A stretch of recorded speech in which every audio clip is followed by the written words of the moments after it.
అంత భక్తితో వచ్చి సేవిస్తున్న వాళ్ళకి ఇవాల్టికి దర్శనమై తృప్తిగా వస్తున్నారంటే వెంకటేశ్వరుడు ఉన్నారనడానికి మీకు ఇంతకన్నా నిదర్శనం ఏం కావాలి? నేనంటాను, ఆనంద నిలయంలో వెతక్కండి వెంకటేశ్వరుడి కోసం. వెంకటాచల క్షేత్రంలో ఉన్న సామాన్యుడు తృప్తితో వెళ్ళిపోతున్నటువంటి ఆనందంలో మీకు వెంకటేశ్వరుడు కనబడతాడు. అక్కడున్నాడు. అందుకే స్వామి నటించుచుండు ఈ శైలమందు అన్నారు.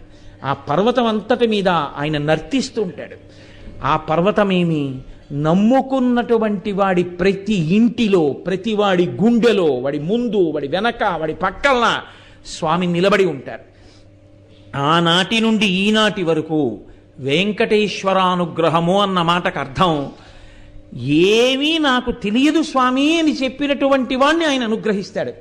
నాకు ఇది తెలుసు అనుకున్నవాడినో, నేను ఇంత గొప్పవాడిని అనుకున్నవాడినో ఆయన